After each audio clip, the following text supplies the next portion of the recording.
नमस्कार। इस वक्त हम मौजूद हैं चौरी चौरा के ऐतिहासिक भूमि में। मेरा नाम है अंकित और आप देख रहे हैं जनमत नाम। इस वक्त मौजूद हैं हमारे साथ शहीदों के परिजन, जिनमें से सबसे पहले रवि नारायण त्रिपाठी जी हैं, जंगली निषाद जी हैं, राम आशीष जी हैं और लाल बाबू जी हैं। तो अब हम इन लोगों से पूछेंगे और जानना चाहेंगे कि चौरी चौरा के बारे में, उसके हत्याकांड लोग कहते हैं, उसका क्या इतिहास है और समाज और देश उसको कैसा जानता है और उसकी असलियत क्या है। तो सबसे पहला सवाल रवि नारायण जी, आप जो चौरी चौरा हत्याकांड जिसको लोग कहते हैं उसके बारे में एक संक्षेप उत्तर दें। क्या है चौरी चौरा हत्याकांड? पहले तो चौरी चौरा हत्याकांड था नहीं, चौरी चौरा जन विद्रोह था। उस समय गांधी जी का अश्वमेध आंदोलन चल रहा था और चौरी थी जलियांवाला बाग का प्रत्युत्तर था चौरी चौरा जन आंदोलन। अब उसे कोई हत्याकांड कह दे, कोई कांड कह दे, ऐसा नहीं है। वह जन विद्रोह था और जन आक्रोश था। और यहाँ के सत्याग्रही कभी जो है ऐसा नहीं किए कि हम कुछ ऐसा कर दें कि कुछ गड़बड़ हो। यहाँ के तत्कालिक ब्रिटिश गवर्नमेंट के जो भी रहे हों, उन पुलिसकर्मियों ने इनके ऊपर फायरिंग किया तो जो मरेगा वो मारेगा, यही हुआ। और यह घटना है 4 फरवरी 1922 की। दिन था शनिवार, समय था 2:03। ठीक है। अगला सवाल, मतलब अगला बारे में जानना चाहूँगा कि आप लोगों जैसे परिवार में से कोई था तो उनके बारे में कुछ हमारे दर्शकों को बताएं। जी, जंगली जी। हमारे बाबा उस समय इसमें भाग लिए थे और चौरी चौरा जो जन विद्रोह वाला मामला में थे और उसमें 5 साल उनका जेल भी हुआ था, कारावास हुआ था। ओके। तो ऐसा कोई घटना जो आज तक आपको याद आती हो, उस इंसिडेंट्स का, जो घटना के बारे में जो आज तक आपको याद आती है बार बार? घटना हम तो देखे तो नहीं है, लेकिन बताते थे कि हमारी दादी थी तो बताती थी कि अंग्रेज प्रथा था और इन लोग प्रताड़न करते थे कि घोड़े पर जा करके और खाना वाला बर्तन है, खाना सहित उठाता फिर लाते थे, मारते थे लोग, धमकी देते थे। हम लोग जंगल में थे, जब गाँव छोड़ के जंगल में जाकर छूटते थे। जी, राम आशीष जी, आपसे जानना चाहूँगा कि जैसे कि चौरी चौरा जो हत्याकांड हुआ, जो इंसिडेंट हुआ, तो उसका कितना महत्व है और जितना महत्व चौरी चौरा को मिलना चाहिए, मैं आप सबसे जानना चाहूँगा कि जितना महत्व उसको मिलना चाहिए क्या वो मिल रहा है चौरी चौरा को? जी। हमारा बाबा ठीक। 5 साल का सजा नहीं, तो अभी जो चौरी चौरा के हालात है, जो चौरी चौरा को स्टेटस मिलना चाहिए, शहीद नगर बोलने से और शहीद नगर मानने में दोनों में फ़र्क है, तो अभी क्या हालात है? उसके बारे में मैं बता रहा हूँ कि पहली चीज़ तो जो ब्रिटिश गवर्नमेंट के सिपाही मारे गए चौरी चौरा जन विद्रोह में, उनका स्मारक 1924 में बन गया और अपने वहाँ कब बना? अपने वहाँ 93 में बना, वो भी माननीय इंदिरा जी के वजह से।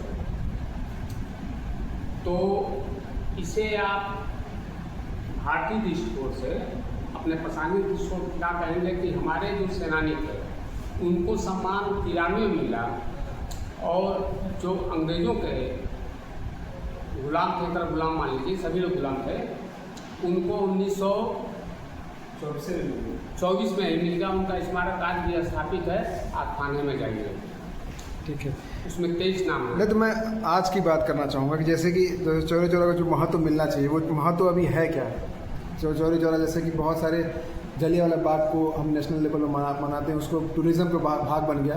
चौरी चौरा उस लेवल तक पहुंचा क्या? उस महत्व मिला उसको? जैसे चौरी चौरा को तो विश्व स्तर पर लोग जानते हैं, लेकिन उतना महत्व नहीं मिला जितना चाहिए। इसका कारण क्या है? इसका कारण है कि संविधान का पहले तो जैसे मैं बताता हूँ कि राष्ट्रीय असेंबली में, पार्लियामेंट में चौरी चौरा आदर्श स्मारक घोषित हुआ। आप चौरी चौरा स्मारक में हैं आप घूम के देख सकते हैं, क्या यह भारत का आदर्श स्मारक है शहीदों की तरह? तो उसके लिए जब उदासीनता रहेगी प्रशासन की, तो कैसे क्या होगा? एक बार जैसे मान लीजिए कोई काम हो गया, फिर उस पर ध्यान न दिया जाए, तो आपका घर हो, उसका रख रखाव ना हो तो जर्जर हो जाए। रख रखाव बहुत आवश्यक है। नहीं, जबकि 2022 में हमने 100 साल मनाया, जी। बड़े बड़े वादे भी हुए, राष्ट्रीय स्तर पर उसको सेलिब्रेट किया गया। तो उस सेलिब्रेशन का जो हमने मनाया था उसका कोई इफ़ेक्ट अभी तक है, उसका कोई असर है ऑन ग्राउंड? जैसे मैं आपसे बता रहा हूँ कि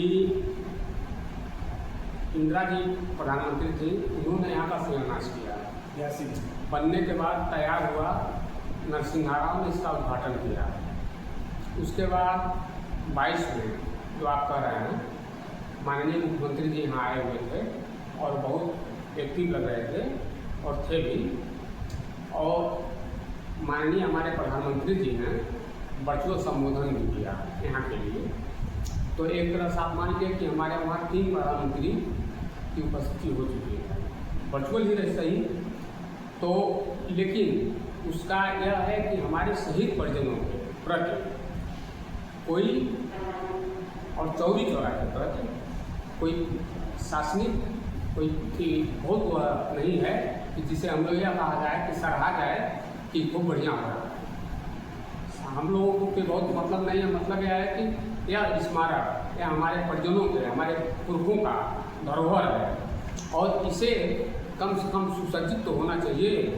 और हम में से कोई ऐसा नहीं है पूरे परिजनों में कि जो अपने बजट से इसे कर सके।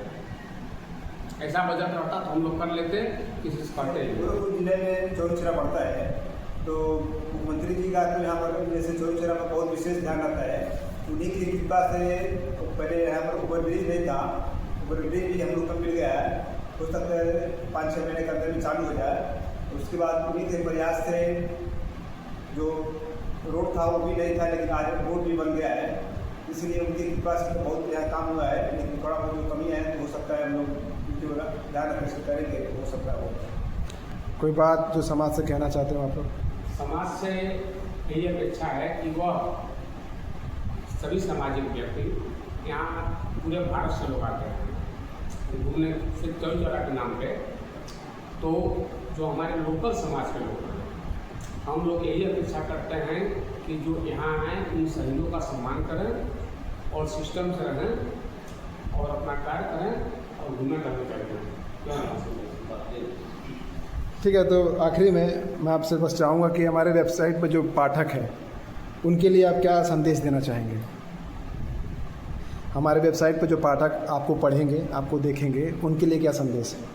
सबके लिए शुभकामना है और यह शहीद परिजनों की शुभकामना है और हमारा विश्वास है कि हम लोगों का शुभकामना उन्हें हमेशा सुनिए। ठीक है, जनमत नाव से बात करने के लिए आप सबका शुक्रिया, धन्यवाद।